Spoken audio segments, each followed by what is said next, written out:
world currency. The New World Order. Those are the roots of trouble.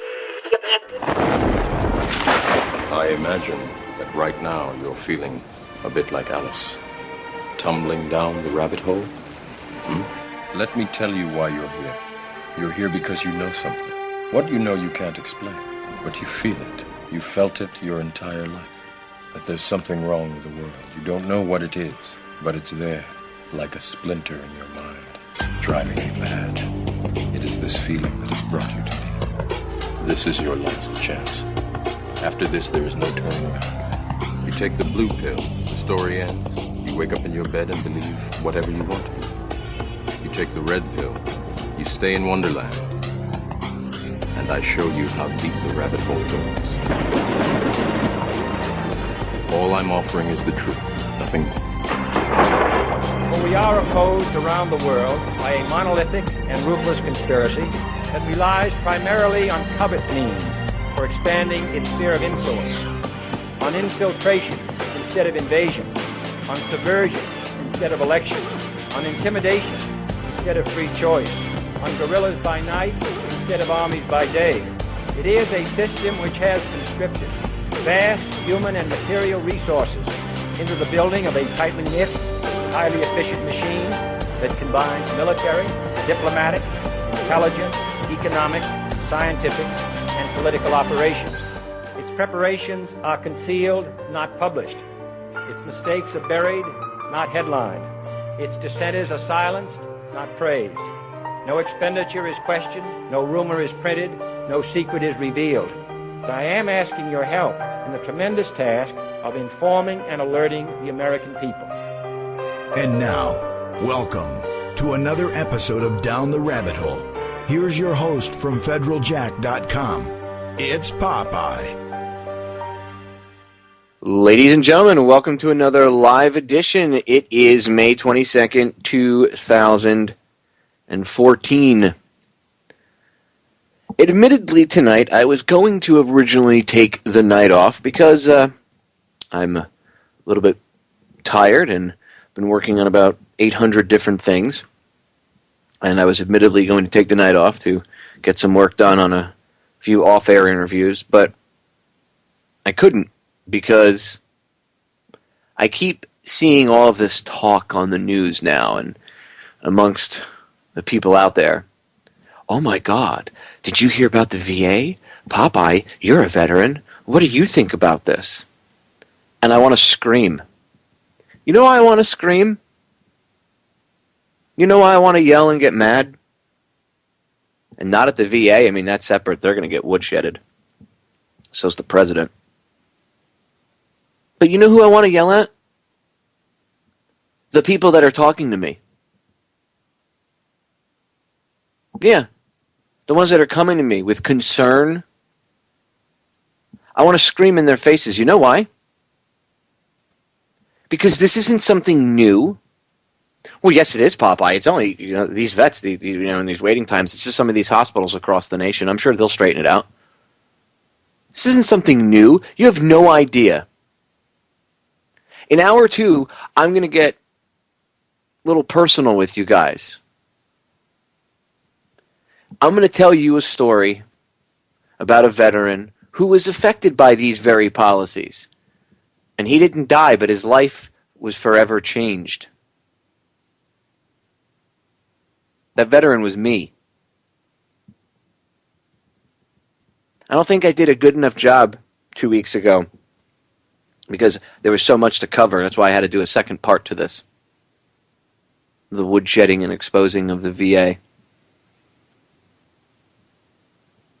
I'm going to tell you other real stories I know about, too. You know, when Luke Rudowski interviewed me about a year ago, we had to blur my face out because we were shooting it on the grounds of the VA, and at the time, the VA police had they had come up and asked us if we had seen anybody filming. Ironically, Luke was hiding the camera underneath his legs because we were sitting in my vehicle at the time, and he was hiding the camera underneath his legs, and we were like, nope, haven't seen anybody. But because they had come up and talked to us and they were on the lookout, didn't want the video to be brought to their attention and have my face attached to it at the time. because I didn't want to receive any retaliation. As you can now see that there is retaliation. People do receive retaliation. There's stories of whistleblowers. You can only imagine what they do to vets too.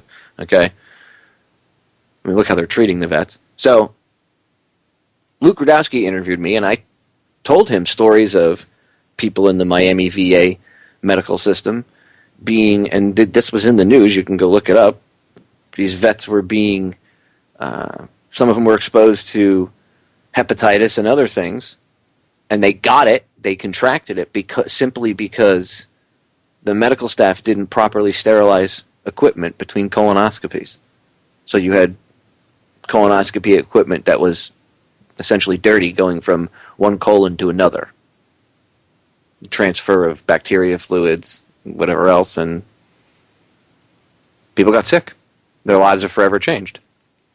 And when I talked about that, people said I was full of it. They called me a liar. They said, show the proof. And I responded to the idiots. Some of them were just trolls, but I responded to the idiots, and I told them, go ahead, go look it up. 5 minutes of research will show you this. So yeah, I'm gonna take all these people to task tonight. But let me tell you something, ladies and gentlemen. As someone who suffered through this crap and had to figure out how to manage it and overcome it and defeat the system on his own, and now teaches other veterans how to do so, I'm a little bit pissed off at the general public that now they're suddenly angry about this. Well, we should do something about it. I really want to tell most of you to go kick rocks because it's not really genuine. Because we've been bitching about this for years. Nobody's done anything. But suddenly CNN does a piece on it and it's a national news story and everybody gives a crap. It required the Communist News Network to actually do some real news reporting, and they're not even covering half of what's going on. They don't talk about depleted uranium or anything else. There's a lot of stuff that you don't hear. But it took them doing all this to expose this. The thousands of veterans that go on YouTube and radio shows and talk about this. You guys are welfare whores. Oh, I've heard all the comments. Now, suddenly, oh my God, it's true. These guys weren't lying. Big shocker. So I'm just a little perturbed at a lot of the fake people out there that are suddenly so worried about the veterans. You know what? Take your fake patriotism and your yellow ribbon and go home. As someone who suffered through this, I don't want to hear it. I don't want you to come and pat me on the back and tell me, oh, you know, I feel bad for you now. No. Because these veterans that are dying, okay, and it's not just Vietnam vets. Why do you think the suicide rate is so high? Why are we losing so many vets each day to suicide? Inadequate care. Well, we have to fix the system. No, the system's not broken. You don't understand. It was never set up to do what they say it was. You can't just plug stuff into something that's not set up for that. It's like trying to put diesel fuel into a gasoline engine. Ain't going to work. Going to create all sorts of issues. This isn't just plug and play. It would be easy to do that if to plug in. If you want to do like a modern analogy of it, to plug in little plugins here or there, like you would on a website or apps on your phone. To plug fixes into the VA system, but you can't because the system was not built to accept that stuff. So that'd be like trying to hook your iPod up to a Commodore 64. Ain't gonna happen. You think that you have the system. That you can, I have an iMac. That's what they tell you. But it's just an outer shell. If you look on the inside, it's actually a Commodore 64. That's what the VA medical system is. I'll get into that more in depth in the second hour. I want to woodshed the president's presser from yesterday.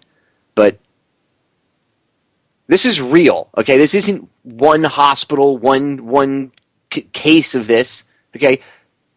Everybody always asks me, Popeye, were you hit by an IED? Because I've had 10 operations. Were you hit by an IED? What happened? No. And I'll get into this in hour two. I wasn't hit by an IED. I don't have any cool war stories or, medals. I didn't get a citation for my time on the operating table and my recovery time.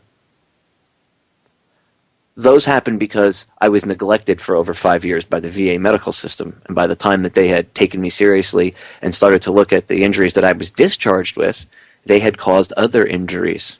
And the ones that I had gotten worse to the point where I couldn't even walk anymore. In one instance, I was dragging my one leg. And I was working still because it was either that or be homeless. That's the reality. And I'm just one person. You know how many millions of veterans there are that have the same freaking story? If not worse. I'll get into it in an hour or two. I don't want to get into it right now. I'm already heated, and I don't want to take up the time. I have it laid out. I want to woodshed this liar first, and then we'll get into it. But this isn't a one-time, one-off thing. And this isn't, it slipped under the radar, we messed up, we just didn't notice it. Bullshit. You didn't notice it. You're all a bunch of lying sacks of crap. You didn't notice it. You know how many friends I have that are dead because you guys didn't give them care, and some of them ate a bullet, some of them drank themselves to death, some of them OD'd. I made a lot of friends over the years that are vets. A lot of them combat vets. I've talked to these guys. I've watched them cry. And some of them are no longer around because they did not get adequate quick care. So I don't want to hear, we dropped the ball. No, you don't care. That's the problem. You just don't care. And by the way, for all of you people that think government-run healthcare is awesome, you should look at the VA medical system. And I told you this before Obamacare became law and all this other crap, and before everybody voted on it. I warned you for months that this is what was going on, and this is what you could look forward to. Oh, you're just a racist. No, you just don't like Obamacare. You don't want people to have health care benefits. You're selfish. No, I was trying to warn you of an impending danger. But now suddenly it's cool and trendy to talk about it. Now everybody wants to get on the bandwagon and talk about it. You know what? As a veteran whose life was drastically changed by this, and I deal with it every day, and for the rest of my life I will, yeah, I mean, you can tell me I'm sour grapes about it, but I don't want to hear the fake, I'm sorry, we want to help you. Where have you people been for 10 years? In my case, and in some of the cases of these Vietnam vets, 50 years. And this isn't a new thing. What about the bonus army? They sent MacArthur down there to break it up. Smedley Butler was a speaker down there. These old World War I vets. Go look up the bonus army. This isn't a new thing, ladies and gentlemen. The system was never set up to take care of us as veterans to begin with. If you understand that, and you understand that your national health care system that's being run now by these same schmucks is set up the same way. They don't care about you. I'll get into the wait times. Anyway, let the woodshedding of the Veterans Affairs Hospital, the Veterans Affairs medical system, the Department of Veterans Affairs, and the President himself, President Obama, let the woodshedding of the D3 commence, because I'm in quite a mood over this, and I'm tired of, I see a lot of people pontificating or talking and a lot of hyperbole, but they don't, maybe they're not veterans. They don't understand the truth. They don't, I've got 10 years of dealing with this since I got out, and I'm going to share it with you. First, let the woodshedding commence. Here we go. Good morning, everybody. I just met with Secretary Shinseki and Rob Neighbors, who I temporarily assigned to work with Secretary Shinseki and the VA, and we focused on two issues: the allegations of misconduct at Veterans Affairs facilities and our broader mission of caring for our veterans and their families. As Commander-in-Chief, I have the honor of standing with our men and women in uniform at every step of their service, from the moment they take their oath to when our troops prepare to deploy to Afghanistan, where they put their lives on the line for our security, to their bedside as our wounded warriors fight to recover from terrible injuries. The most searing moments of my presidency have been going to Walter Reed or Bethesda or Bagram and meeting troops who have left a part of themselves on the battlefield. Really? Was that before your last trip to Camp David or Hawaii or your last golf outing? Do you think about all those troops that you send into harm's way, Mr. President, while you're sitting there looking at that hole, trying to keep it under par? Is that what you're really thinking about? Is that what your wife is thinking about when she's spending thousands and thousands and thousands and thousands and thousands and thousands and thousands of dollars daily on your lavish lifestyle? While you guys are living like that, there's veterans that at 100% disability only make about, I think it's $32,000, $33,000 a year, around there. Around like 33 grand a year at 100% disability.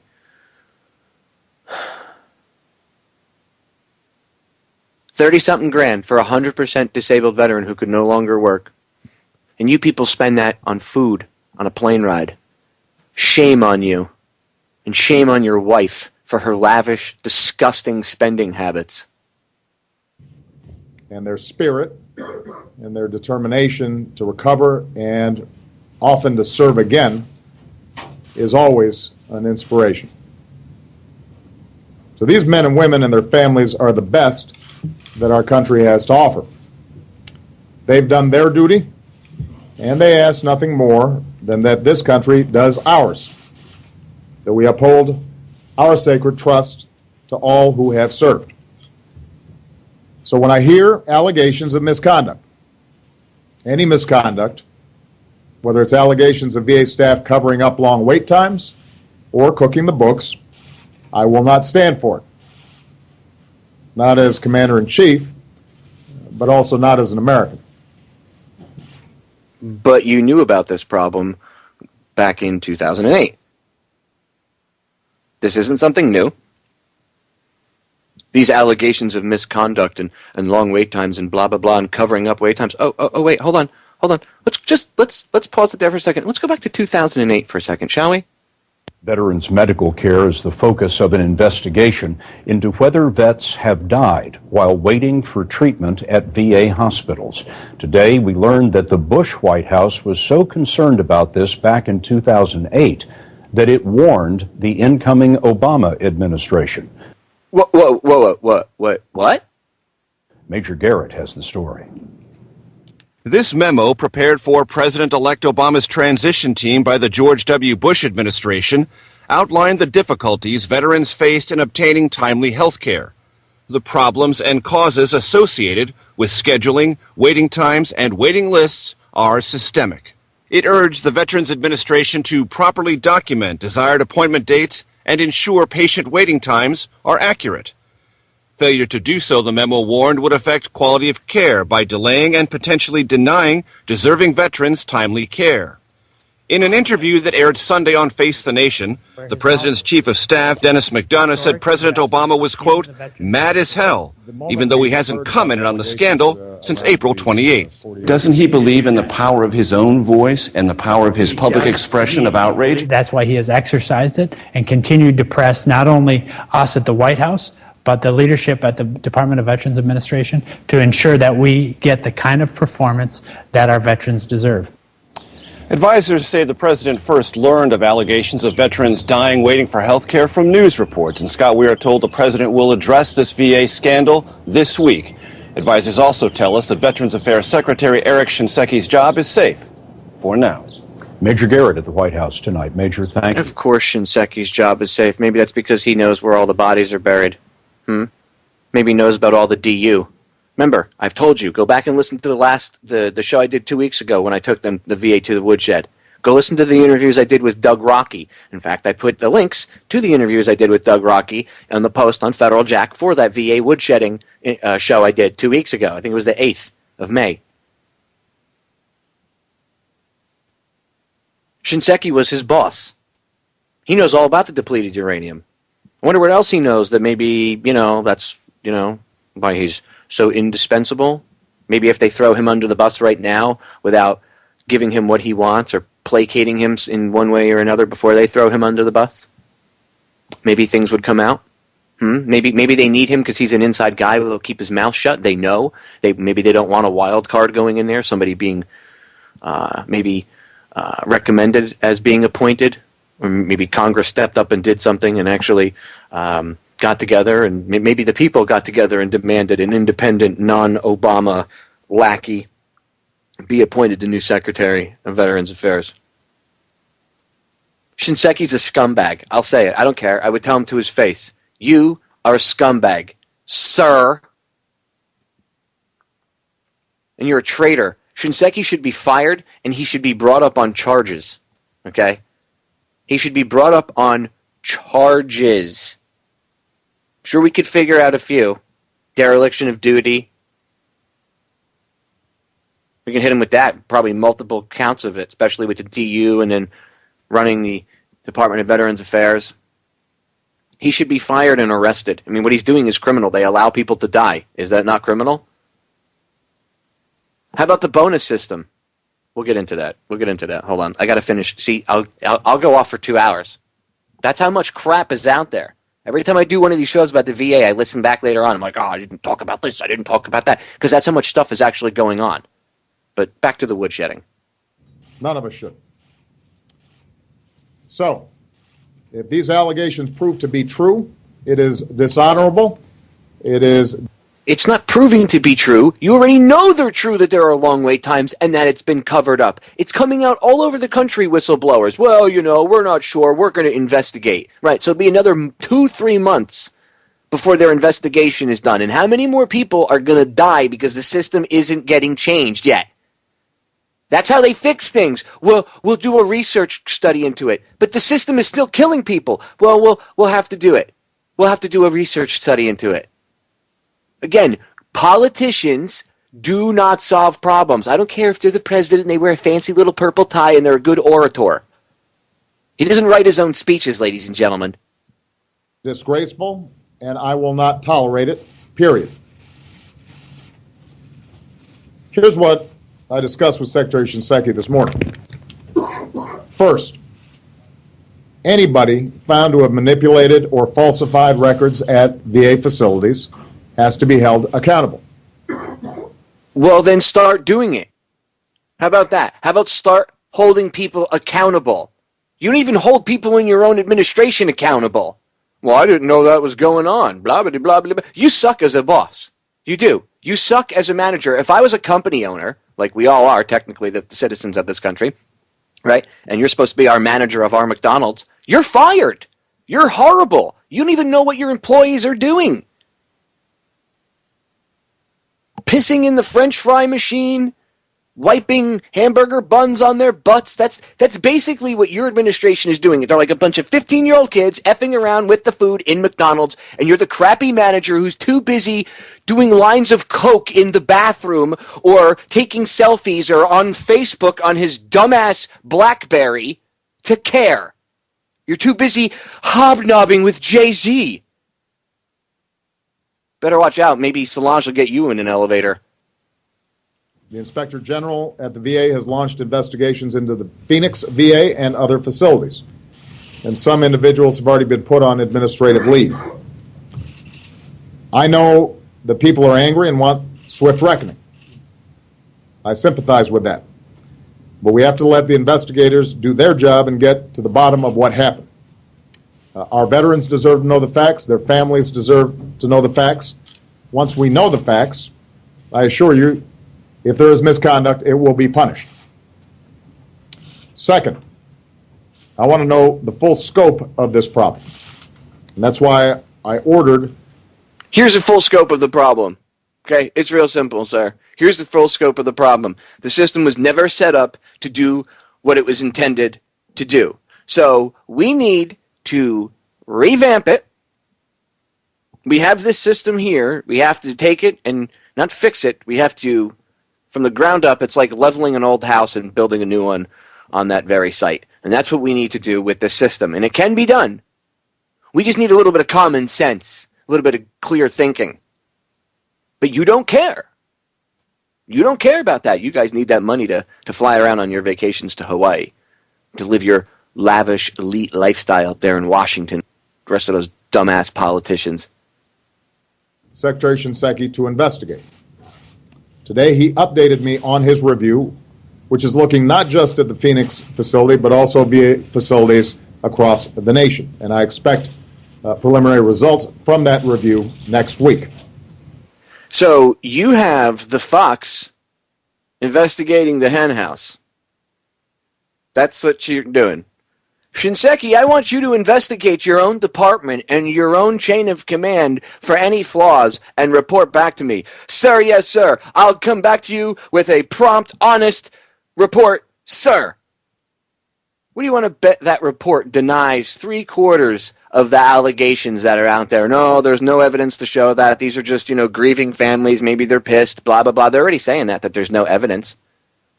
When you get back, you'll hear it more. I'll try to interrupt it less. I'm heated about this. I am pissed. Because he's lying. And a lot of the media isn't taking him to task for it, of course. And this isn't new. This is something that's been going on for a very long time. Okay? A very long time. And part of the reason this is so important is because I don't want the younger generations joining the military. I want to try to stop feeding the beast, and I want to try to stop this cycle of insanity. As George Washington said, the willingness with which our young people are likely to serve in any war, no matter how justified, shall be directly proportional to how they perceive veterans of early wars were treated and appreciated by our nation. I think it's pretty clear how veterans are treated. Stay tuned. We are back, ladies and gentlemen. So I want to get right back into it, especially for time purposes, because hour 2, I know I'm going to be going off on some stuff in detail, and it's going to take a little bit of time. So let's get back to the woodshedding of mein Führer. Well, it's not my Führer, but the Führer, I should say. Sieg Heil? I know. That's wrong. He's not a Nazi. No, actually, what we have now, if you want to be honest, what we have now is this twisted version of, although it all stems from the same place, but we have this interesting twist of Stalin's Russia and Hitler's Germany merged into this beast. And by the way, those two would have loved to have their hands on the technology that our government uses to spy on us today, just so you know. And the drones and all that other crap. They would have loved to have their hands on that type of technology. Tyranny, Inc. Ugh. Anyway, let's get back to the Fuhrer. Third, I've directed Rob Neighbors to conduct a broader review of the Veterans Health Administration, the part of the VA that delivers health care to our veterans. And Rob's going to Phoenix today. Keep in mind, though, even if we had not heard reports out of this Phoenix facility or other facilities, we all know that it often takes too long for veterans to get the care that they need. That's not a new development. It's been a problem for decades. Oh, did you just actually admit that there's a problem? So there is no problem with wait times, but there is a problem with wait times. And there's been a problem with wait times for decades. You see what they do? There's no real information. So far, we're 3.5, almost 4 minutes into this press conference, and he hasn't really given you any information. He hasn't said, you know what? I'm the president, and I'm pissed, and I'm going to order these people into my office tomorrow morning at 8 a.m., and they will be here.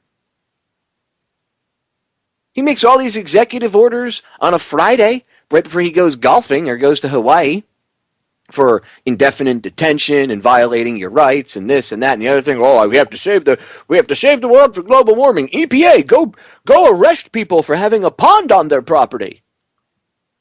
You can do all of this crap, but you can't snap your fingers and fix a problem when it comes to veterans, can you? Can you? Can you? So again, young men and women, as the recruiter comes to your high school and says, be all you can be, join the Army. Or they say, join the Marines, you'll see the world. Or was that the Navy? The Marines was, I forget what the hell the Marines was back when I was a kid. The Navy was, join the Navy, see the world, whatever. Don't join any of the 5 branches of the military. Can I just tell you that right now? You're going to be working for Tyranny, Inc. Do you really want to work for Tyranny, Inc.? I know I don't. I know I didn't. Okay? There's no honor in it anymore. None. Starve the beast. If all the soldiers in all the world's militaries tomorrow turned around and just refused to fight, this would stop. The power actually lies within all of you. If you refuse to participate in the game can't be played. Because I guarantee you, those people at the very top, you think that yelling general is going to go out there and charge the line by himself? I doubt it. And if he wants to be suicidal and do so, have fun. You think those elites that send you into battle and that make the decisions that lead to you going into battle and that make money off of it and that have never seen a battlefield once themselves except maybe in cool video footage or a video game, do you think they're going to run out there and fight? No. They're not. Again, I'll repeat one more time this quote from President George Washington.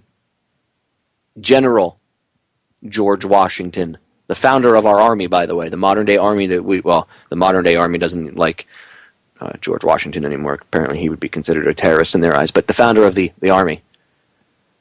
The willingness with which our young people are likely to serve in any war, no matter how justified, shall be directly proportional to how they perceive veterans of early wars were treated and appreciated by our nation. Now, as a veteran, I can tell you, not only do I hold the government accountable, but ladies and gentlemen, like I said earlier, I hold you people accountable too. Because you've helped let your fellow people down. Because they've come home and you see them. Everybody has a family member or a friend or knows somebody that was in the military. At least most people do. And yet, this is still an ongoing problem. What about Vietnam vets? How many of them came home? And we saw what they went through. And nobody gave a crap because they were crazy Vietnam vets. Baby killers. Pieces of shit. Who cares? F them. We had a chance back then to fix the problem. We didn't. We didn't. So if truth be told, we have to look in the mirror. Again, I know other people don't like to do this because maybe it doesn't make them popular on the radio show. I don't care. Okay? I'm going to grab everybody by the back of their head. I'm going to force you to look in the mirror and look into your own eyes as you listen to what I'm saying to you. Because you know what? When we're responsible for things, when we drop the ball, we have to own it. Okay? It's the only things that are going to get fixed. Can't blame everybody in Washington for it again. That's just like that's giving up your responsibility for this. That's the opposite end of the spectrum from, oh, save us, Washington, with your capes. Blaming everything on them would be the same thing. You're still giving away your responsibility for not doing something and not physically causing change. I don't mean uprising in the streets, but doing something about it.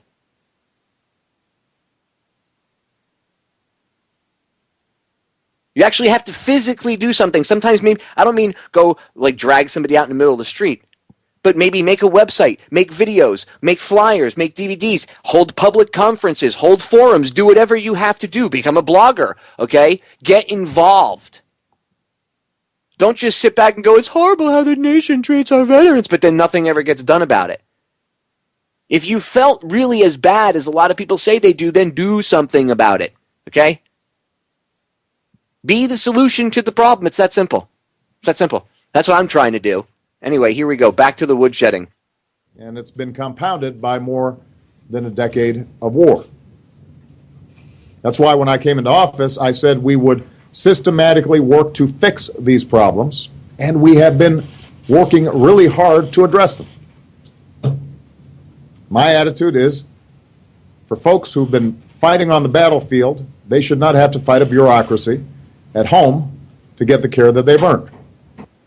Okay, I got to stop that there too, because these guys get injured on the battlefield, or injured in general in the military, and then they'll get separated, and then they get severance pay, and they get out, and severance pay is usually only a couple $1,000s, and severance pay is because they're medically they're not going to, they're medically retiring them. They don't have any money coming in. So it's like getting fired from your job. A lot of times they give you severance pay.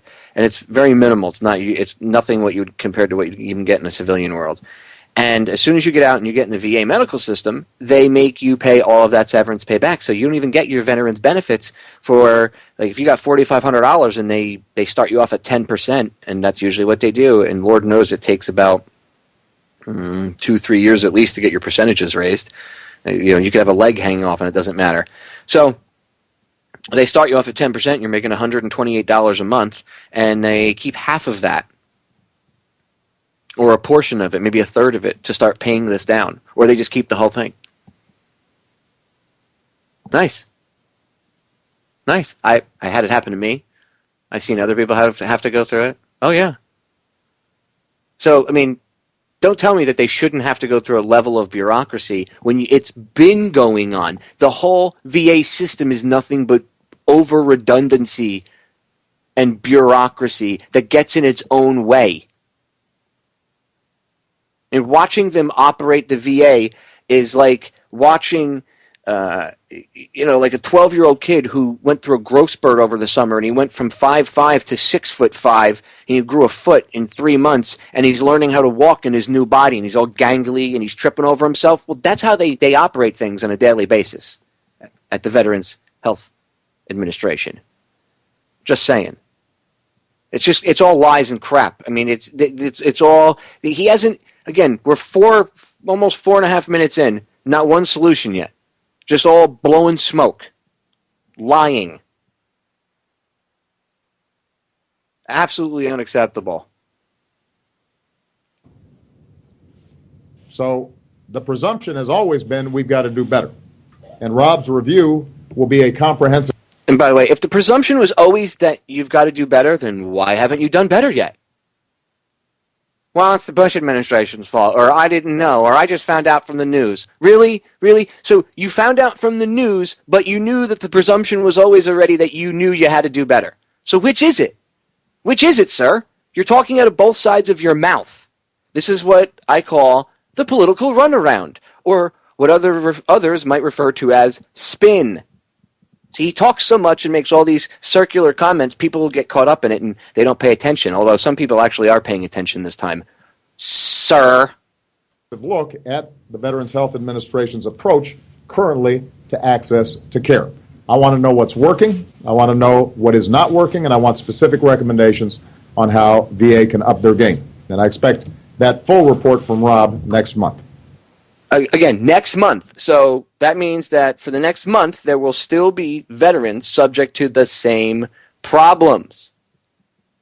He could fix this. He could sit down and literally order, okay, you can't change things overnight, understandable, but he could literally sit down and when you have task forces for everything else, why not have a real investigative, non-lackey task force go in there and investigate? Oh, that's right, you won't. That's right, you won't. Maybe you could have the task force comprised of veterans that could go in there? Oh, yeah, you won't do that. No, because I'm sure veterans are terrorists, right? No, you'll just wait from Shinseki. Well, he's a veteran. Shinseki is a criminal, and so are you. So again, you have the fox investigating the hen house, and everybody's supposed to be placated by this. I'm sorry, Shinseki needs to be fired, and you know what? So do you. Number 4.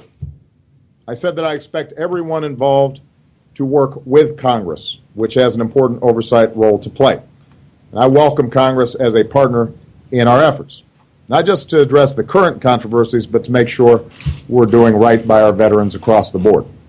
I served on the Veterans Affairs Committee when I was in the Senate, and it was one of the proudest pieces of business that I did in the legislature. And I know the folks over there care deeply about our veterans. It is important that our veterans don't become another political football. Well, hold on. It's important that we don't become another political football, that we don't become, really? Really? You don't think veterans are political football? Really? Your speechwriter should be fired, sir, because they made you look like an idiot. Veterans have been a political football for a very, very, very, very, very, very, very, very, very long time. Just like everything else. Just like all your other things we have to take on. They're all political footballs. That's why there's never really any solution. It's always just pop back up in the air so it can get thrown around and the game can continue. We don't want our veterans to become a political football. I know the people over on Capitol Hill, they love our veterans. Then why do they allow you to send them to war? If they love our veterans, they would bring them home and they would impeach you and you would be locked up along with Bush and Cheney and Clinton and the rest of them. Especially when so many of them are receiving care right now. This is an area where Democrats and Republicans should always be working together. Which brings me to my final point. Even as we get to the bottom of what happened at Phoenix and other facilities, all of us, whether here in Washington or all across the country, have to stay focused on the larger mission, which is upholding our sacred trust to all of our veterans, bringing the VA system into the 21st century, which is not an easy task. We have... Wait. Okay, let's get something straight. That should have been the first task. That should have been one of the first things that was thought about when we planned for war. But see, just like the invasion of Iraq, where they planned for the initial invasion, and even that planning sucked and was wrong. Just like the initial invasion, the aftermath wasn't thought about. The infrastructure, the taking care of the people of the country wasn't thought about. They just thought about hard charging in there. Well, they also didn't think about the health care of the veterans. Oh, we have the VA medical system. But the VA medical system was never set up to handle that amount of people to begin with. One of the reasons they have to deny claims and do things the way they do, just like Social Security, is because if the system actually tried to handle the influx that of veterans as they came in, it would crash. That's why they deny claims. That's why they take 6-7 months to do things. That's why they play games. Trust me, I've dealt with it. I'll get into that in the second hour. You'll hear some of the stuff that I've dealt with, some of the stuff that veterans that I know have dealt with. You'll learn a little bit more about good old Popeye. This is a systemic problem, and they know it. And he's lying to you. He's blowing smoke up your asses, is what he's doing. I'm not going to sit and sugarcoat it tonight. I don't care. For those of you whose lives have not been permanently altered by this, let me tell you that it's irritating to say the least. Now, I've been good about woodshedding because I'm trying not to allow any type of I might have dropped a logical fallacy here or there, maybe an ad hominem. I'm trying not to, though. And by calling them rich, snobby elites, you might be able to classify that as an ad hominem, but it's actually not. It's really just classifying them as what they are. But I'm trying to behave myself because hour two, I'll get into the personal side of it. But it's important for me to show you this, even though I'm heated, with as much logic and thought as I can. He's a liar. Straight up, he's lying. Okay, they don't care. The system was never set up to take care of vets as it is. So you have this huge influx, and then they have to do what they have to do. So he's lying. I mean, if they really cared, then they would have to tear the system down and build it back up. And it doesn't mean you have to stop everything that veterans are doing.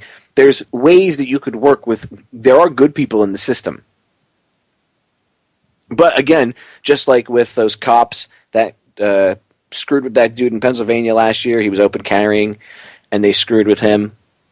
And he said to them, why, it's not illegal for me to be doing what I'm doing here. It's perfectly legal to open carry. Why are you messing with me? And, why don't you follow the Constitution? And the cop said, when the president does, I will. Well, the same, like I said, lower level lackeys see the upper level scum acting like scum and just violating law and not getting in trouble and violating, rules and all this stuff. So they just do the same thing. And that's what happens. It rolls downhill. Crap. In this case, there's lots of it. So, you do have that at the VA, too. There are civilians that work at the VA that are scum. I'll get into that in the second hour, but it needs to be fixed. Anyway, let's attempt to finish the woodshedding of his final points here. Have made progress over the last 5 years. We've made historic investments in our veterans. We've boosted VA funding to record levels, and we created consistency through advanced appropriations so that veterans organizations knew their money would be there regardless of political wrangling. So you got some budgets raised, and the VA is asking for more money and everything else, but you're still denying veterans their benefits and things. And veterans are still being treated this way. A lot of that money goes to bonuses. Any veteran knows this. Any veteran that's fought the system knows this anyway. The VA supervisors and stuff, they give themselves bonuses. A couple years ago, there was one fired. You can look this up. I think it was up north in Maryland, around that area. She had given herself like $50,000, her and her staff, like $50,000 worth of bonuses over the course of a year for doing nothing. Just, oh, you were good this month. I'm going to give you an $8,000 bonus. Go have some fun. Go on vacation. $8,000. That could have taken care of almost 3 veterans. Like if you were paying them 100%. That could have covered almost 3 vets for a month at the rate that they pay 100% disability, which is nothing. It's like $32,000, $33,000 a year. Might sound like a lot, but it's not, especially if you used to make $100,000 and because of your disabilities you can no longer do that. Jobs I used to make 65, 70 G's a year when I was a PI. I made really good money. Couldn't do it anymore because I couldn't walk. It's hard to do undercover work when you can't walk. So they don't take care of vets. They don't care. We boosted funding, right, and the funding doesn't go to what it's supposed to be going for. And I can tell you, we're bringing the VA hospitals into the 21st century.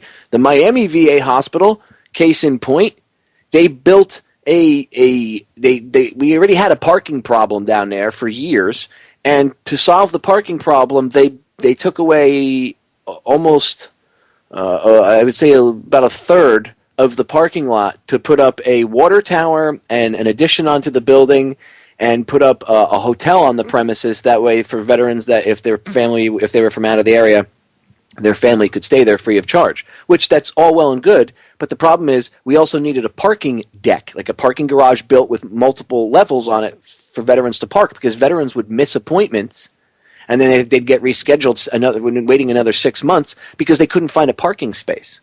And if you're more than 15 minutes late, the doctors won't see you. They're pricks. I've experienced it. I've seen them do it to heart patients.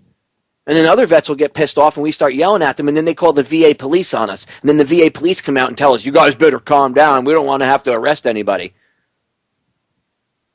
You think I'm kidding? I've had the VA cops called on me multiple times. I went across the counter. I'll get into this in the second hour. I went across the counter at somebody one time because he got all condescending with me. I don't tolerate that crap. But not every veteran can do that. A lot of these older guys, they almost feel bullied because they're helpless in a certain situation. Some of them are weak. They're just strong enough to fight whatever they're dealing with. Maybe they don't have anyone left. Maybe they lost their wives and they're all by themselves.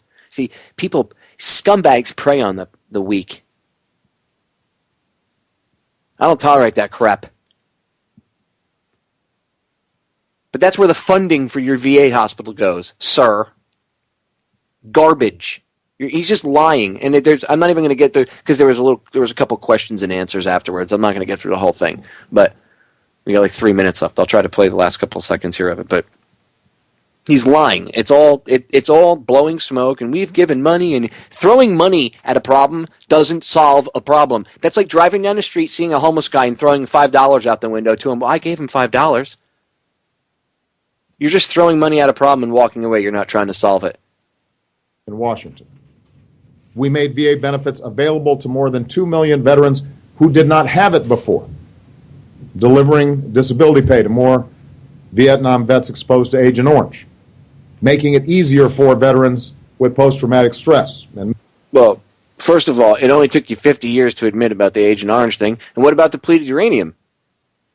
That's this generation Agent Orange. So it's 2014. By around 2050, when most of my friends are dead, And most of the young guys that I served with that were exposed to that stuff are dead. And everybody's got all sorts of cancers if they are still alive. Then maybe you guys will admit it. Just like you did with the Agent Orange, because more than 3/4 of those people are dead. It's been 50 years. So don't pat yourself on the damn back. He pats himself on the back for Iraq, too. I think it might be in this part. Well, we ended the Iraq War. Just so everybody's clear, when Obama takes credit for ending the Iraq War, he didn't end it. They wanted to extend it. Go back and look in history. It's only a couple years ago. Go look. He wanted to extend it and keep our troops there. The Iraqis gave him their middle finger and said, no, we're not renewing your security contract. Pack your people up and get out of our country. And we still have like 250,000 contractors over there, so don't fool yourself. But he didn't end the war in Iraq. Iraq threw us out. Justifiably so, I may add. Running around taking credit for things he did not do again. Mental health issues and traumatic brain injury to get treatment. And no, you're not helping guys with PTSD or traumatic brain injuries or any other mental health issues. If you were, there wouldn't be record levels of suicide. There wouldn't be. You're lying. You're lying. You're lying. You're lying. You're a liar. And improving care for women's veterans. All right. No, you haven't improved care for women's veterans either, and I'm going to have to end it there because we only got about a minute left. But you didn't improve care for women's veterans either. You didn't. That's a lie. Go back and listen to the show I did 2 weeks ago.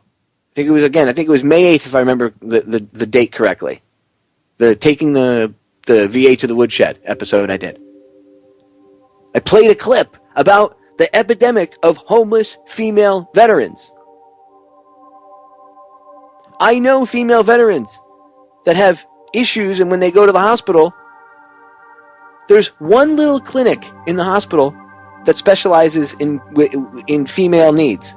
And at the time, I don't know how many doctors they have there now, but I know as of like a year ago, they only had one doctor. That's for the entire Miami VA medical system. That doesn't just include Miami. That includes up into Broward County. It covers 2 counties and parts of the Keys they deal with too. You haven't done anything. Stop lying, Mr. President. The liar in chief. Stay tuned. We'll be back. Hour number 2 coming right up. They're all lying to you. Don't believe anything that they're saying. They're lying. And what you know about the VA now, it's 100% worse than what you know. So we're clear. Stay tuned. Ladies and gentlemen, we are back with hour number 2 here on tonight's live edition of Down the Rabbit Hole. I am your host, Popeye, from FederalJack.com. It's May 22nd, 2014. So if you missed the first hour, I tore apart the beginning of the president's presser there. I didn't go over the questions that were asked. I could have let it play out, and then it would have taken me the full 2 hours to rip that thing apart. And I think you get the point. I don't have to hound on that same video clip and beat a dead horse, as it were, for you to understand that they're just lying, and they're lying. They're lying. They're lying. They didn't produce in I think it was 6.5 minutes worth of audio I played for you guys. He did not produce one solution, one actual even truth at all. Okay, the one about them giving the funding. Well, we've gotten more funding for the VA, yeah, but that doesn't. Again, you're just throwing money at the situation. It's like having a fire, and you drive by, and instead of maybe trying to get some water and throw some water on the fire and put the thing out, you just drive by and you throw money out the window at somebody standing on the side of the road. Hey, can you put that out? Thanks, bye. Continue on the Starbucks. That's what you guys are doing when you just throw money at a problem. It's like I tell people with homelessness. What do I say to you all the time, ladies and gentlemen, when it comes to homeless people? What do I tell you? I say you should go out and do good things, do good deeds, right? Instead of throwing a $5 bill at the guy and walking away, perhaps maybe give them some clothing or bring them a hot meal instead. That actually goes a long way, instead of just giving them $5. Because they understand, too, at a base level, you're just giving them money to go away.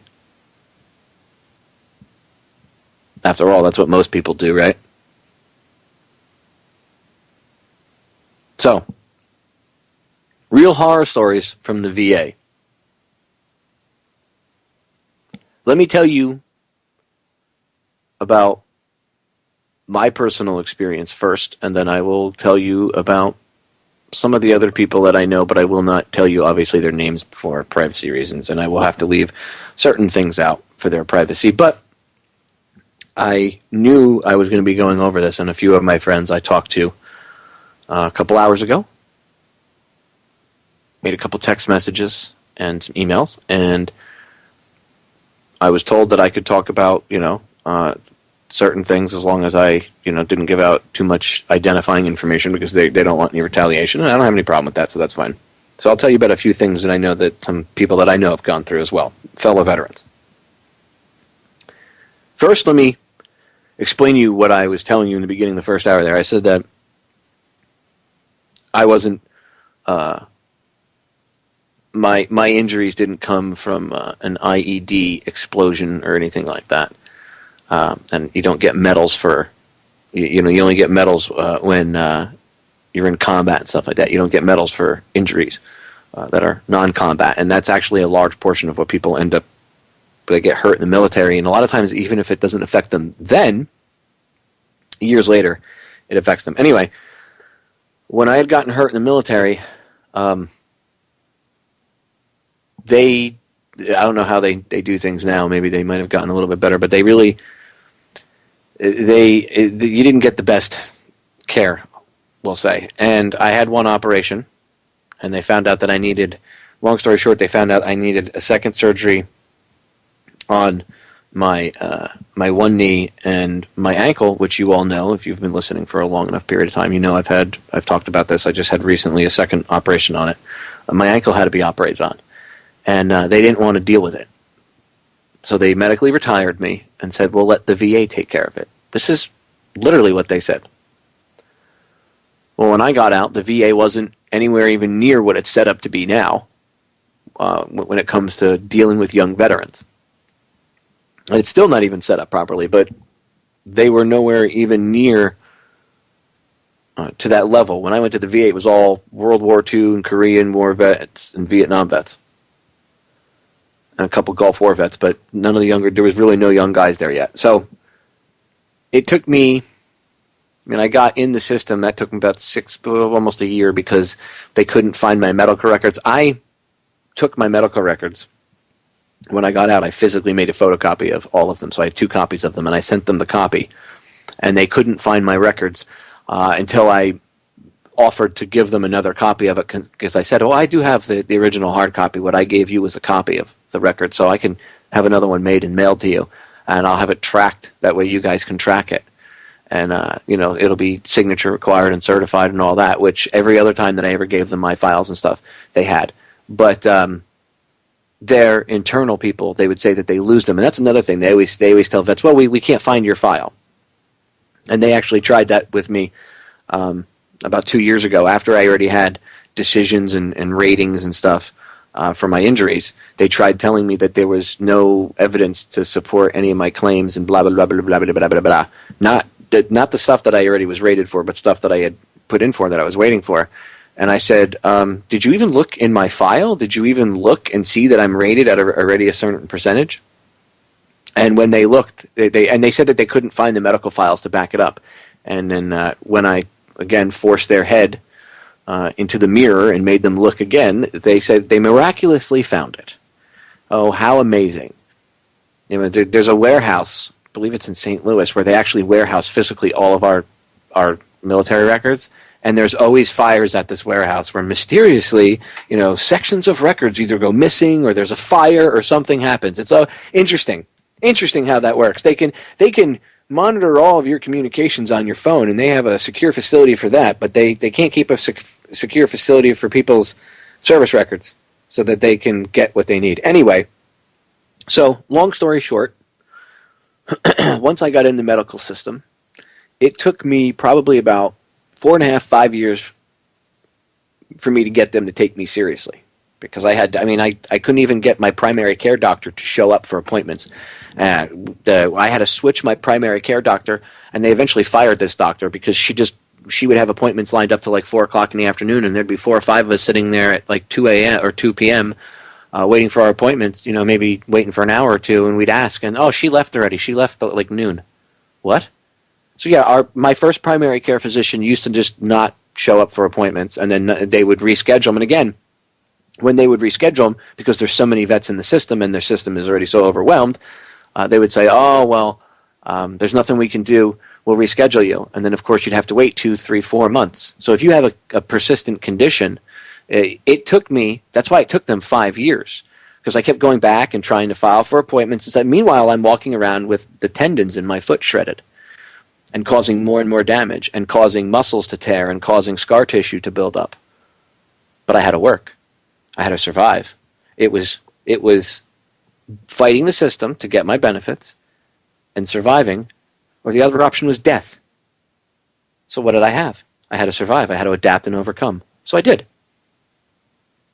I didn't do anything illegal to survive. I didn't hurt anybody to survive, but I survived.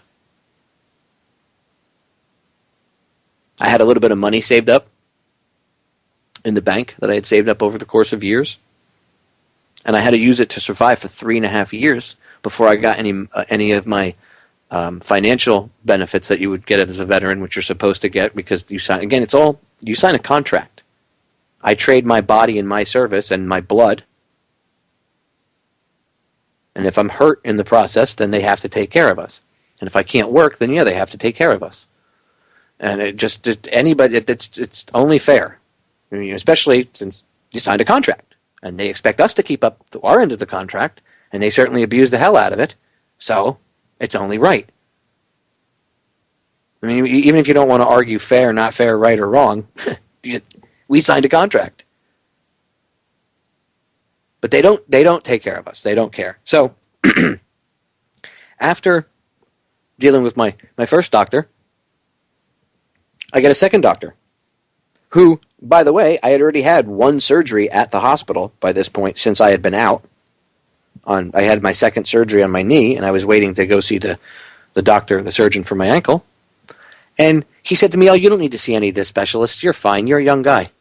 I said, look at my medical record, and look, they said I have to go see these other doctors. I'm just waiting for, I had to switch primary care physicians because the other one never showed up for her appointments. And then he debated me on that topic. Well, I don't know. I don't think she would just do that. Well, yes, she did. That's why she ended up getting fired. But this is what veterans deal with. So long story short, he told me, you're young, you'll bounce back. And I was dismissed.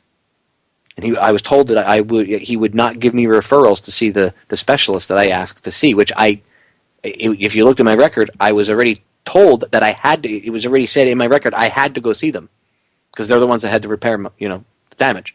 No, you're young, you'll bounce back. I had to go to the patient advocate office and fight for another month to get to go see a new primary care. So I had to go through 3 primary care physicians before I found one that took me seriously. He took 5 minutes to talk to me. He looked at me, examined me, and he was like, oh my God, why have they not helped you? Now, since I've seen this guy, whenever I need anything, he takes care of me. He's actually very awake, too. We usually I won't out him, but he knows who he is, and he actually listens to the broadcast, and we spend usually about a good 20, 30 minutes talking about the whole agenda and what's going on while we're, whenever I see him every couple months. He's really a really cool guy, and he goes out of his way to help his vets. But it took me 3 doctors to get to this guy. That shouldn't be like that. You know how many months that is? That's not like, it was 3 or 4 days, right, Popeye? No. And you go to the primary care to get help, and you're in pain. You can't. He wouldn't even send me to. I asked him for a cane. I was dragging my leg. I said, I need a cane. Please put in a referral for a cane so I can go up to prosthetics and pick up a cane. He wouldn't put in a referral for a cane. Again, you're young, you'll bounce back.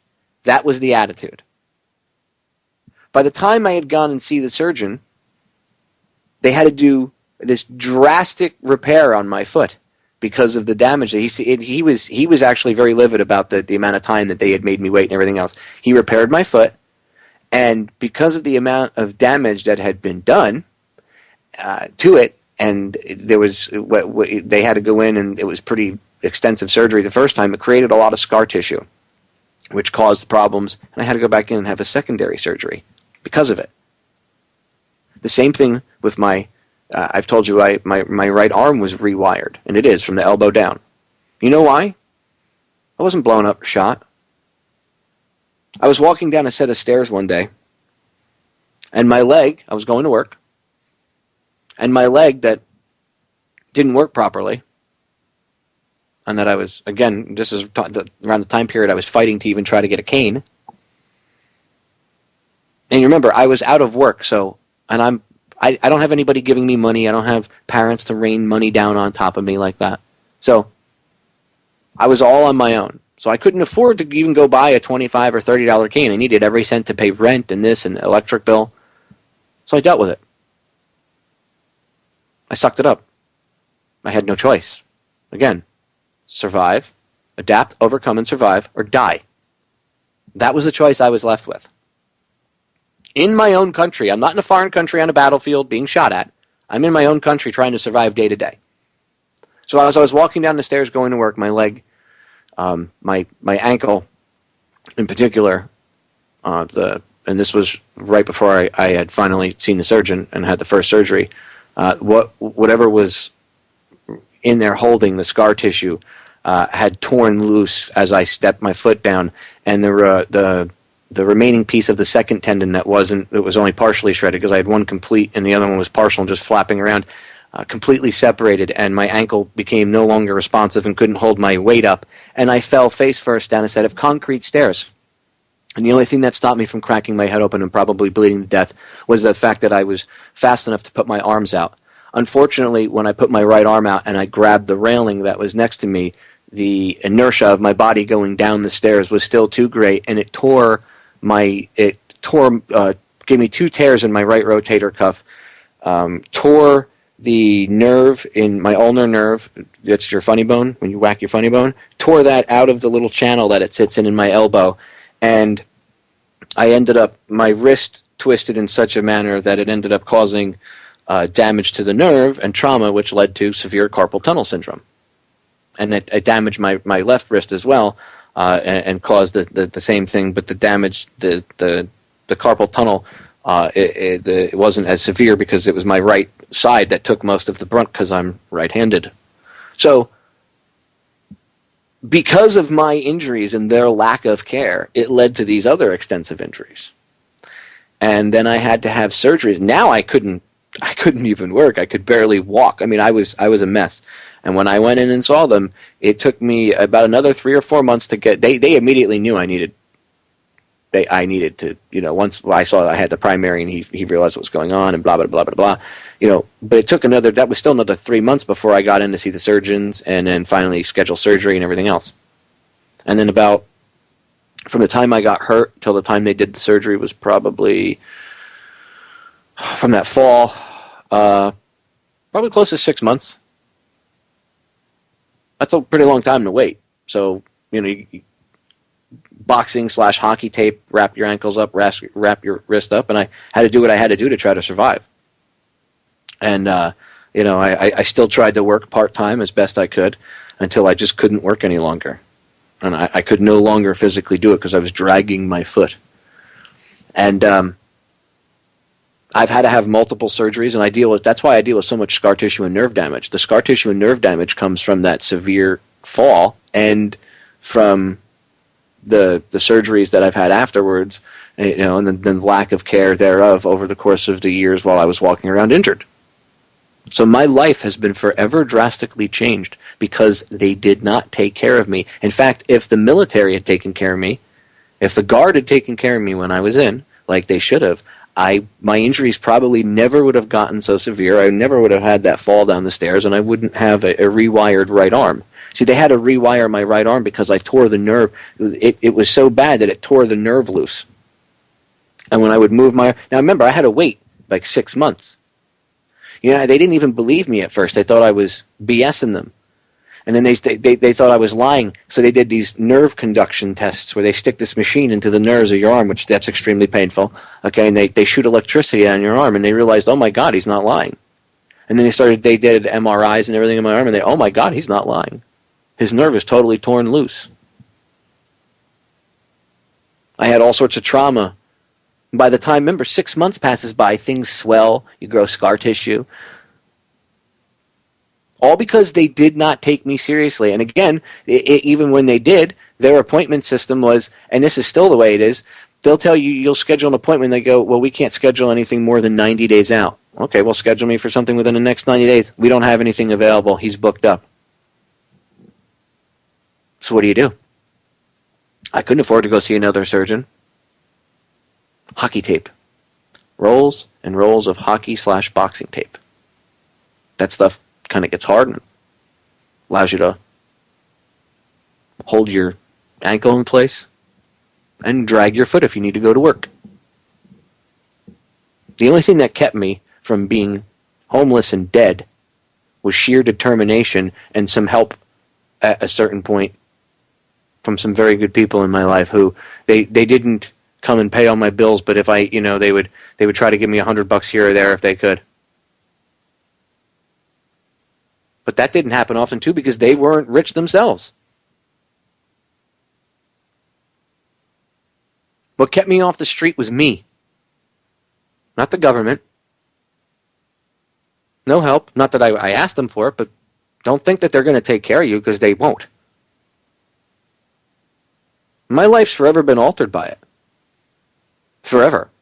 Aside from the stuff that the stuff that I have from when I was in the military, the injuries that I received because of lack of care are even worse. You guys hear me complain about the scar tissue in my hand and the fact that I have problems with it, right? You hear me bitch about it on Facebook. You've heard me complain about it on air. That's from them. And you know what the surgeon told me? They can't go back in anymore because you reach a point where the surgeon does more harm than good, so they've done everything they could for me. So I have to live the rest of my life with the pain that I deal with.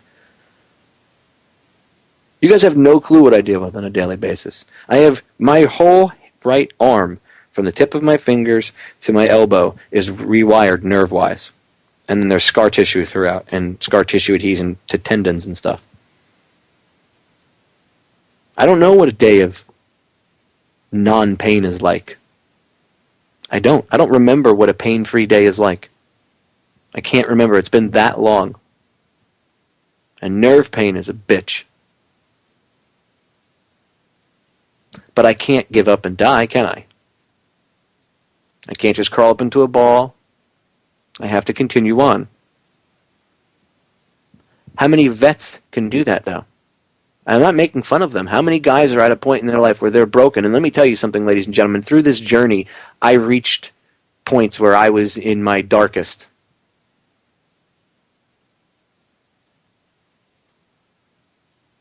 Being thrown away and cast aside has a certain way of affecting you, especially when you're trained and you go through the training that we do. Even if you're strong-willed and everything else, you don't understand. Even subconsciously, it has an effect on you. You feel like you've been tossed aside and you're nothing but garbage.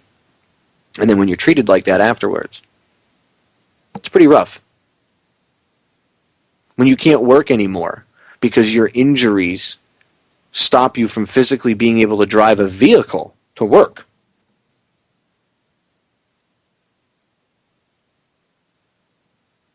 And you can't even pay your own bills, and you worry every day how you're going to pay your own bills. You know, a lot of people, especially men, they find their identities in their jobs. Again, you wonder why some of these vets kill themselves? Because they feel they have nothing. The government's abandoned them. They don't even get the basic care that they deserve and that the government owes them by contract. Not to mention all the horrific things of war and all that, but no care. None.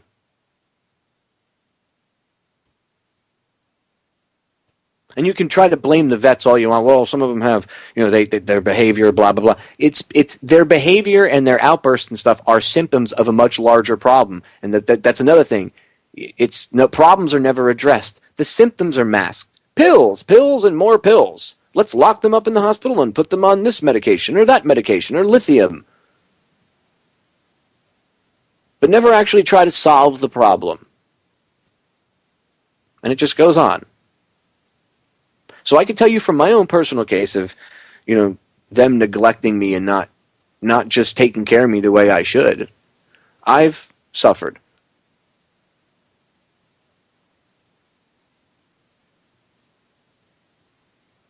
I know a guy that lost a tooth because of the scheduling.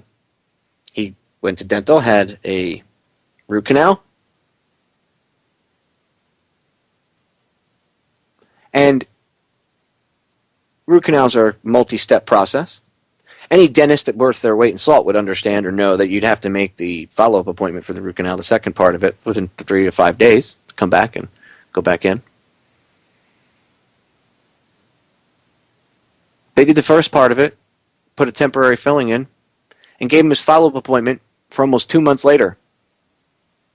By the time he came back, and he had tried to come in and get the temporary filling replaced a few times because it kept coming out, by the time he came back, the piece of the tooth, the filling had come out, and the piece of the tooth on the back had broken off. They could no longer save the tooth, and they had to extract the tooth because of their wait times. He was told that they would not replace it, meaning they wouldn't put an implant in to replace it. Real nice. This same guy had another root canal done on the other side of his jaw, and anybody that's ever had a root canal done knows that they use these little picks to pull the root pulp out, because the root in your tooth is actually like pulpy, and they scrape it out. They broke one of the picks off and left it in his jaw, and it's causing swelling, which is eating away at his jawbone. So he said to the doctor, look, we got to do something about it.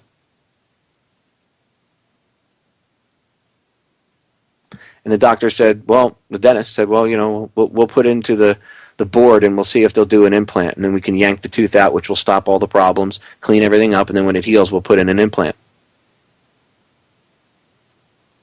And then the doctor told him, the dentist, she advised him that apparently that they might not give him an implant. They might just try to make a bridge from the two teeth, but where it is, if they do that, it'll actually snap and crack the other teeth and actually negatively affect the other teeth. I mean, they actually have a board that says, we don't know, the implant, maybe we don't want to give them an implant. Let's go with the cheaper alternative. It's their mistake. The reason that tooth is jacked up to begin with was because they didn't have a dentist down at the Miami VA take care of it. They had one of their interns do it, and the guy screwed up and broke a pick off in the person's jaw, and they weren't able to get the piece out. They thought they got it all out. They weren't able to get it out, and they sealed the tooth up with the piece of dental pick still in it. You can't do that. That causes problems. And then they gave the guy antibiotics for it, and he had a severe allergic reaction to the antibiotics and had to go back to the hospital because his body was going into anaphylactic shock from the antibiotics that they gave him for the infection and the swelling that they had caused by leaving a dental pick in his tooth or in his jaw. Real good care. Real good.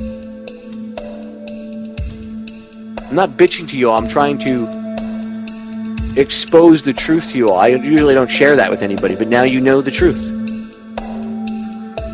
Neglect is harming veterans more than you know. We are back, ladies and gentlemen. So, more instances of real stories. I've seen guys who have heart conditions. I know a friend of mine, he had a pacemaker put in. Pacemaker / defibrillator. And I think it was about two and a half years after they put it in, they told him that he had to have another operation because the company that had put the leads that they had put in were bad. I guess the company that made them, they were defective and they knew this and blah, blah, blah, blah, blah, and people were suing them. There was this big class action lawsuit against them, but you can't obviously, well, at least in that instance, you can't really sue the VA for that.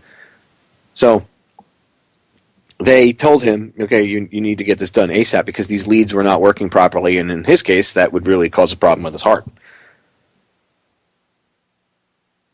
So they told him, you're going to need to have another surgery. I mean, he's in the middle of going to school, and but they're like, what? He's like, what? I need another surgery? So, long story short, they tell him this, and he says, okay, well, is this really bad? Like, could it affect me? And his doctor was concerned. So they get him all amped up, all concerned. They're waving their little remote control over his pacemaker and everything, checking it out, just seeing how it's working. They told him, take it easy with it, blah blah blah blah blah. You don't want to overstress it right now because we don't want the leads failing or anything because they're we don't know how bad they are, and we'll go back in, we'll open you back up, and we'll take care of it. So he goes, okay, and he said, is this really, is this like life threatening? Yes. Okay.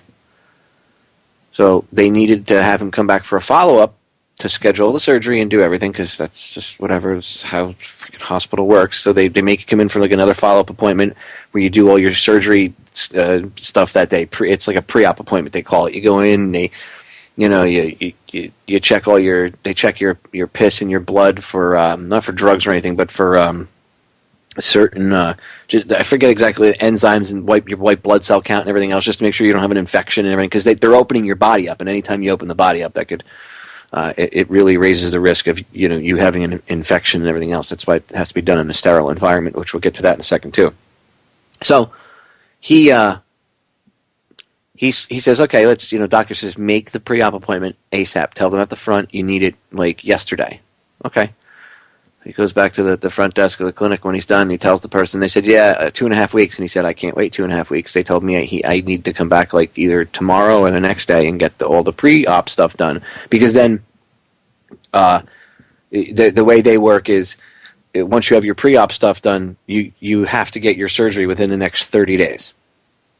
It has to be scheduled within 30 days, and they usually want it a lot closer to when you had the pre-op done. So they everything is still even Steven. It's not a month later and maybe something changed. Maybe you got an infection. Maybe you got sick or something. So he tells the person, the doctor told me to tell you need to schedule me within the next day or so. She argued with him. Well, I can't. The system won't let me. The system won't let me. The system won't let me. And that's another problem is you have clerks there. Some of them are vets themselves, but some of them are just civilians who have never, ever served in the military. And I'm not making fun of anybody that hasn't, but you have somebody that doesn't understand what these people are going through, and they look at some of these older guys, especially when they get pissed off, or some of the other vets that get angry, or they might seem crazy. A lot of times I've gotten mad about things because I'm in a lot of pain, and I might have come off like some crazy vet at times. Most of the people at the VA hospital know me. And they don't think I'm nuts or anything like that, but I've yelled at a few people. I went across the counter at one guy, and they called the VA cops on me. And I got yelled at. And the funny part was the VA cop grabbed me on the side, and he was like, I think the guy's a douchebag, too. It's exactly what he said to me. He didn't like the guy that I went after, too. Nobody did. So he was just like, look, I'll just tell them I talked to you, whatever. He's like, have a good one. He was cool. But the jerk off at the counter, they have little panic buttons. A lot of people don't know this. At all the clinics, at the front desks, they have panic buttons underneath the desk. Little doorbell with little electric wire, and they're all wired into the VA police. Or at least most of the clinics do.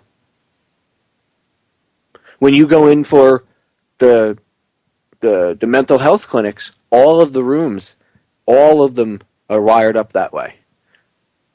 How do I know? I know a friend of mine who related an interesting story to me. And I know because I see him at the VA. He deals with PTSD, and he was sitting talking to his shrink, and she crossed her legs while she was sitting at the desk talking to him, and she bumped the button accidentally, and the VA cops came bursting into the room ready to beat his ass. The cop had his hand on his gun and everything, and she was like, why are you here? And he was like, you called us, you hit the panic button. And she was like, oh, I must have bumped it with my leg by mistake. I apologize. There's no problem. They'll get out. because she was in the middle of dealing with a guy that has PTSD, and these idiots come barging in with their hands on their guns. Gee, that couldn't possibly go wrong, could it? Could it? These are the same VA cops where I had one of them. He was probably about 220, 230 pounds, dressed up like he was some sort of New York City detective, okay, in his suit, and came up to me and busted my balls because Monster's my service dog. You all know. You've seen pictures of her. There's actually a new picture of her on Facebook. I took her earlier today. She's a little 8.5-pound Shih Tzu.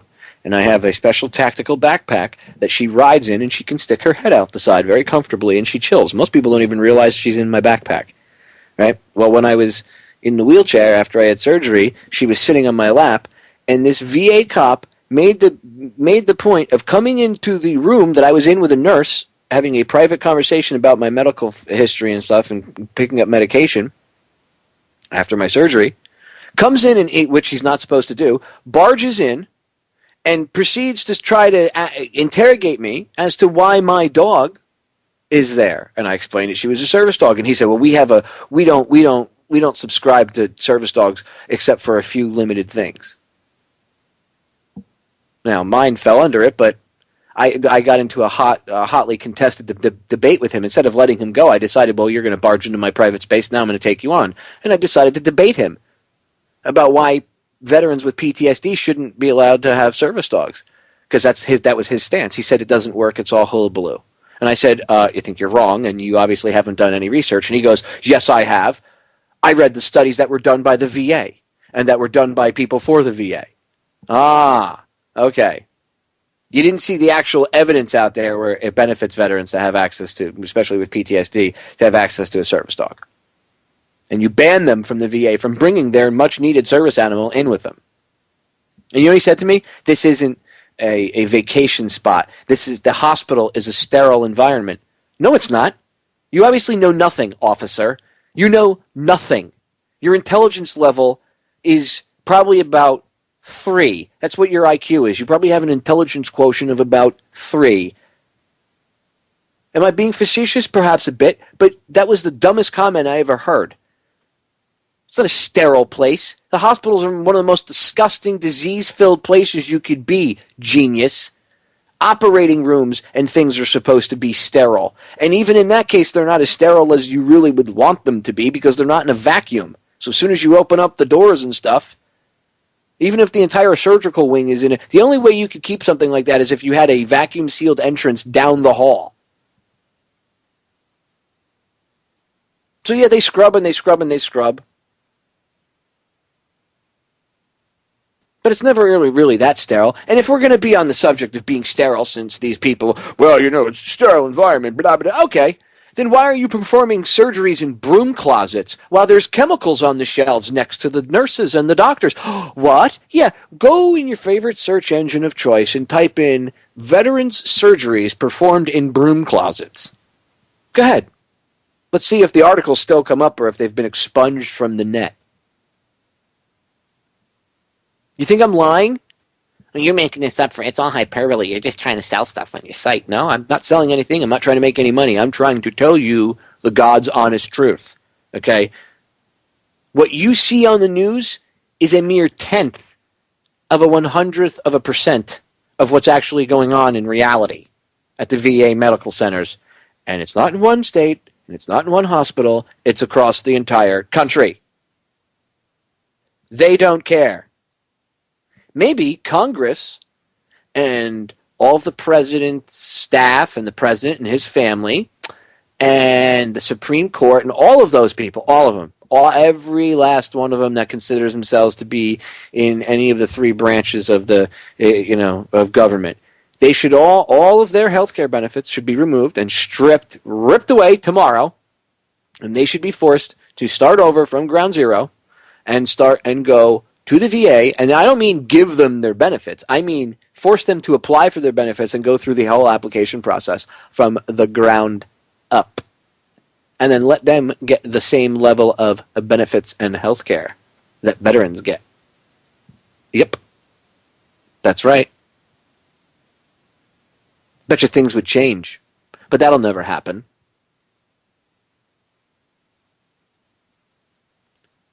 VA hospitals in some cases, the surgeries and the broom closets, the VA hospitals in some cases, they needed, that's why you heard Obama say, well, they needed to be brought up to the 21st century. That's because, like, the Miami VA hospital was built back in the 50s, and if you actually look at it, it was built as a somewhat of a fallout shelter.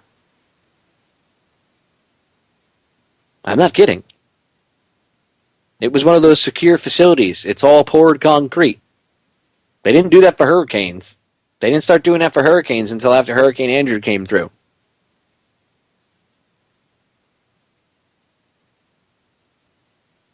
That hospital hadn't been renovated since the 50s. Now they're renovating it. But again, they took away a third of the parking lot. They built a huge water tower. The excuse for the water tower is, well, if a hurricane comes through and knocks out power to the area, we have our generators on site and our own water tank, so we can still facilitate running the hospital, which, okay, that's actually a smart thing. But you have to ask yourself, is that a priority right now? Because if we have the extra money for it, fine. But is that really a priority? Because we haven't had a lot of hurricanes coming through. It's good to be prepared, but there was other things that we could have used, like the parking deck. See, if they had just built the parking deck, that would have solved the problem. But they don't. In fact, you know what VA hospitals, at least down here in South Florida, and I'm sure they do this at other hospitals around the country, you know what they do to solve their parking issues when they build a hospital? Because they never build. You would think that they would just build a parking garage on the property, right? That way the staff could park there, the veterans could park there, and then everybody would be there, and you wouldn't have to worry about people being late for work or missing work or coming into work pissed off because they had to drive, they had to park at one place and commute from the parking lot. That sounds crazy, but that's actually what the VA does. See, right now, because the parking situation sucks, finally they bought the lot across the street from the back half of the hospital, and from what I understand, they're supposedly opening that lot up to the employees so the employees can park in that lot, and then they won't build a parking deck. I don't know why, but they won't build a parking deck. One of the excuses back in the day was, oh, well, it's too close because there's this little there's a little stretch of I guess you could call it a canal or a piece of river that runs into the much larger portion of the Miami River further up. Well, this little canal, I guess because that's really what it looks like a canal, and it's only ever during rainy season ever like half full. Okay, they tried to say it was too close, so they couldn't build the parking deck and everything else, but it's just as close to the huge water tower that you built and filled with water. That doesn't have weight. It just doesn't make sense until you looked at it and you realized that. And the lady that was in charge at the time of the Miami VA has been removed, but she was giving like no bid contracts to people that she knew that were friends of hers and rushing things through, and she spent all this money that they were given for other things, and she misappropriated it, and she's fired now, and she gave herself bonuses and her crew and her staff bonuses. But this is my point: is even for a problem like parking, where again you could say, well, it's just parking, but in a city like Miami, if you can't park in the grounds of the hospital, there's no place to park. It's not like there's free open parking along the side of the street. Okay? There's not places to park on the street. And the next place to park is, and this is what people have been doing for years, and I had to actually do it for one of my surgeries, where I had to park up the street in the Navy Federal Credit Union parking lot and then walk up the street to the hospital. And when I was done, I had to use a wheelchair, and my chaperone, the person that came with me to take me home, wheeled me out of the hospital and had to wheel me across the parking lot and a block up the street into the parking lot of the Navy Federal Credit Union so I could go home after I had just gotten off the operating table. You know how many vets I know that miss appointments and then perhaps they've died because they missed those appointments, or they got sicker because they missed those appointments and they had to reschedule, and it took 6 or 7 months to get that rescheduled appointment, and by that time they were worse? That's what happened to me. But I know a lot of guys that are even sick with like disease and stuff, and they have to deal with the same thing. And again, parking sounds very trite, but if there's no place to park, how does the vet get into the hospital to see his doctor, right? So their answer was to take away from a already problematic parking situation. They took away from the area, and they took about a third of the parking lot away, and their remedy was to tell the doctors and the nurses and the staff they could no longer park on the hospital grounds. They went out and rented a parking lot like 5 miles away, and they make the staff drive there, and then they shuttle bus them on those little tart carts from there to the hospital, or in shuttle vans. I'm not kidding. I mean, talk about going around the long way to fix a problem. You could have put a parking deck in the parking lot. Problem solved. Problem solved. Simple as that. You didn't have to charge for parking. You just let them park there. All the staff parks there. All the people park there. No, problem solved. Because now you have the staff, and hopefully, I don't know if they've got that back lot open yet, but apparently that's what they were supposedly doing with it anyway. You'd have staff that were pissed off that now they couldn't park on the lot. So instead of leaving, say they have to be at work at 7, and they usually leave for work at 6, give themselves an hour to get to work. Well, now they have to leave at 5 because they have to give themselves extra time to get to the parking lot and then wait for the shuttle bus to take them over to the VA hospital. So now you're inconveniencing them further, stressing them further out because you're taking more time away from them and their personal life and their family so that they have to put up with this. You think that makes it good for the veteran to deal with a doctor or a nurse or a caregiver who's pissed off because they can't even park in the lot? No, that makes for bad attitudes. And people can say, well, attitudes should get left at the door to work, but come on, be realistic. Same thing with the counter staff.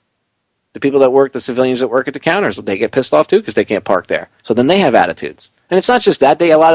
Some of them have just bad attitudes in general, and they suck. And they don't know how to deal with a veteran. And they should be fired. There's plenty of them that work there like that. They have attitudes. The reason why they work there, because it's a government job. And it's a guaranteed paycheck. That's why. And it's easy. At least for them. Because they just go, those are the same people that they do nothing, and they probably give themselves bonuses or give their friends bonuses. The VA medical system was never meant to help veterans the way you think it was. It's that simple. It's not broken, ladies and gentlemen. It was never set up to help us to begin with. Okay? It's a facade of what it actually should be. Because when you look at the problems, you say, wow, that's insane. Well, why don't we just fix it? How can we fix it? Well, let's sit down and let's understand the full scope of the problem. But a lot of the times, what you have is you have one level of bureaucracy leading to problems with another level of bureaucracy, and then you'll have these levels of bureaucracy which, well, I can't do this because of that, and well, you should all be removed. It's that simple. A veteran who goes in and they say, well, like in one case, this guy had skin cancer on his face, and he needed surgery for it, and they said, yeah, ASAP, especially because he had a weak immune system because they had him on drugs for a liver transplant. So the drugs weaken your immune system so that your body doesn't attack the transplanted organ and it accepts it better. And he ends up getting skin cancer. They made him wait like 2.5 months. Well, he died because of it, because the thing grew out of control, grew around one of his facial nerves, and by the time he got it removed and got the surgery, it had caused him nerve damage to his face. He was in a lot of pain, and he died a year later. And for what? He was 57 at the time. For what? For what? For what? He was 2 years older than my mother. That's very young. And for what? Because they couldn't be bothered to schedule him? Trust me, I know what that's like. I know what that's like. I know exactly what it's like. They're scheduling, and they're just the fact that they put somebody off and they make them wait for that period of time. Look what it did to my body, and I'm a young guy.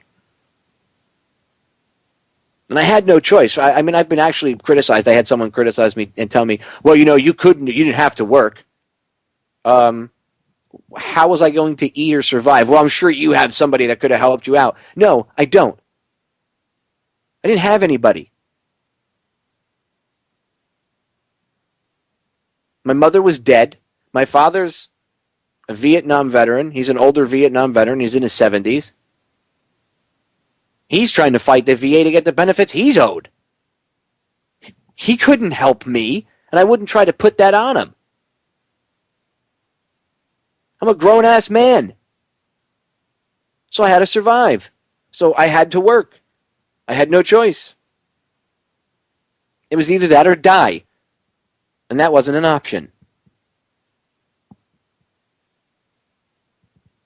It would be nice if I had someone magically rain money on me, but that doesn't happen. That's not how things work. And most vets have to deal with that. Unfortunately, not everybody has as strong as a constitution as I have in that regard. And couple that with other things that they may have witnessed, and they end up eating a bullet. Because their family doesn't understand them. They got to deal with this. They already feel like no one around them gets them, and then they go for help to the VA medical system where they're told that they're going to get help, especially these young guys, and they don't understand things. And then they get treated like this. I was older when I went through this, so I guess I had a different perspective on things. I mean, I was still young in the grand scheme of things, but I was older than some of the guys that are going through this. And what happens? Maybe these people can't handle it, and coupled with that, and the medications that they give them suicidal thoughts and everything else. And then the next thing you know, one of these guys kills himself, or they're out doing cocaine or all sorts of drugs, and they kill themselves.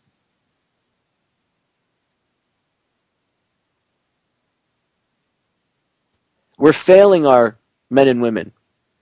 I don't care if you don't agree with the war. I don't agree with it. I think it's illegal, immoral. I've gone off on it. How many times have I exposed war crimes? But we are failing these people.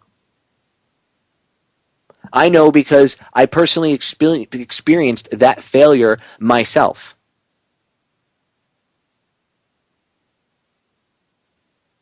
We are failing these people that we send to fight in wars, whether or not you agree with them or not. Again, I don't, but you're behind it.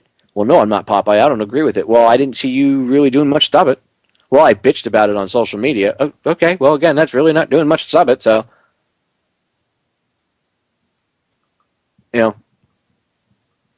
Own it. We're failing these veterans. This country as a whole has failed its veterans. It has. Because when people put their yellow ribbons or their Army of One bumper sticker on their truck and they say, well, I support the troops. By what, putting a yellow ribbon magnet on your car or putting a ribbon on your tree, you support the troops? You really think that's supporting the troops? Really? You want to support the troops, you bring them home from every foreign base that they reside in. Everywhere. You bring them all home. You end all these insane wars, and you actually tear the VA system down and rebuild it from the ground up properly. We're dealing with a 200-year-old house that wasn't built properly to begin with. So we should keep things functioning as best we can, and it's possible to do this with buildings where you could have a building that you could literally rebuild the entire building around the people that are working in it. It can be done. So the system can be rebuilt with the veterans still in it. But it needs to be done. The problem needs to be looked at, and it needs to be looked at with a semblance of logic and then handled. It's that simple. No more bloviating and, well, I'm going to have a report done and an investigation. Yeah, jerk me off. That's nothing. You're having the Fox investigate the hen house. Nothing's going to come out of it except more lies and more crap, and more veterans are going to die because of your arrogance and your lack of caring, sir. So, ladies and gentlemen, the last minute, I leave you with this. If you are offended or upset by the way the veterans are being treated, then get up and do something about it. Don't just put a friggin' I support the troops sticker on your car or a magnet. Don't post on Facebook or Twitter how pissed you are about the president and the VA scandal. Don't hop on some Tea Party blog or whatever. Yeah, Obama sucks, because the Bush administration sucked just as much. And so did the Clinton administration and everybody else that is supposed to be taking care of vets. And they haven't. They could solve this tomorrow if they wanted to, and they won't. So it's up to us. So let's do it. Capiche? You with me? This is Sparta! That's the true facts about the VA. And it's worse than you could ever imagine. All you think that Obamacare is great? Just wait. We're out of time, ladies and gentlemen. Woodshedding complete. I'll talk to you all again tomorrow night. I love you all. The solutions to our problems are most definitely an inside job. Let's start solving problems. I'm out of here.